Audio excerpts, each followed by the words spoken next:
అందరికీ నమస్తే. తదుపరి చిన్న వీడియోకి స్వాగతం. తదుపరి సమాచారం. నాకు నిన్నను మొన్న ఒక ఆలోచన వచ్చింది.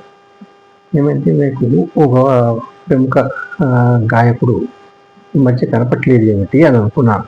ఎక్కడ చూసినా కూడా అని అనుకున్నాను. లేదో ఆ సాంగ్ వారు ఎప్పుడైతే నేను అనుకుంటానో నాకు ఫలితం ఇచ్చేస్తారండి. నా జన్మ ధన్యమైందిగా భావిస్తాను నేను. స్వామి వారు అది కూడా ఎక్కడిచ్చారు? తిరుమలలో ఆయన కుటుంబ సమేతంగా దర్శనానికి వెళ్ళాడు. నిన్న మొన్నను నేను చెప్పడం అది ఎంత ఎంత గొప్ప విషయం చూడండి. అదే నేను అనేది భక్తుడికి ఆధ్యాత్మికతకి అదే చేయాలన్నమాట. భక్తికి మాకు ప్రత్యేక భక్తులుగా స్వీకరించారు. నేను ప్రత్యేక అతిథిగానే వెళ్తాను ఏదైనా కార్యక్రమాలకి. జూన్లో నేను త్యాగరాజ గణసభకు వెళ్తున్నాను. నేను 7వ తారీఖు ప్రోగ్రాం ఉంది అక్కడ. నాకు 7వ తారీఖు త్యాగరాజ గణసభలో ప్రత్యేక అతిథిగా. అందుకని నేను చెప్పేది ఏమిటంటే ఎన్నో ప్రత్యేకతలు ఉంటాయి మాకు. అట్లా మేము అనుకోవడం ఆలస్యం నాకు ఇవ్వడం చాలా ఆశ్చర్యానందం అనిపించింది నిజంగా. అంటే ఒక ప్రముఖ నటుడు నేను ఒక మాట అనగా విన్నాను నేను.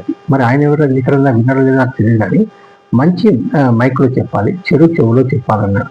అది వాస్తవం, చాలా గొప్ప విషయం అది. అది కూడా నాకు నచ్చింది అది. అందుకని మనము మాట్లాడే విధానం ఉంటుంది. ఏది ఎట్లా మాట్లాడాలి, ఎప్పుడు ఎట్లా మాట్లాడాలి, ఏం పనులు చేయాలనేది కూడా తొందరపాటు పనికి రాదని నేను చెప్తున్నానండి. పదే ఎందుకు చెప్తున్నానంటే ఇది మీరందరూ గమనించండి. నా వీడియోని చూస్తుండండి, వింటూ ఉండండి, కొద్ది సమాచారం ఇస్తుంటారు. అట్లనే నా వీడియోలే కాదు, ప్రముఖులు ఎవరు చెప్పినానో వినే ప్రయత్నం చేస్తూ ఉండండి. మీ వంతుగా ఏది మంచి అనిపిస్తే అది ఆచరణ చేసే ప్రయత్నం చేయండి. చక్కటి మనస్తో, మంచి మనస్తో, నమ్మకంతో చేసే ప్రయత్నం చేయండి. ఏ పని అయినా సరే అని మీకు ఈ సమాచారం ఎందుకో నాకు ఇవ్వాలనిపించి నేను నా చిన్న వీడియో ద్వారా తెలియజేస్తున్నాను. చిన్న ఉదాహరణలు ఇచ్చాను మీకు. అవి నాకు ఎందుకు వచ్చిన ఆలోచన మేరకు కనుక ఈ అవకాశం కల్పించిన నా స్వామివారమ్మ వారికి ప్రత్యేక ధన్యవాదాలు తెలుసు. మీ అందరికీ ప్రత్యేక ధన్యవాదాలు తెలియజేస్తున్నాను. ఓం నమో వెంకటేశ.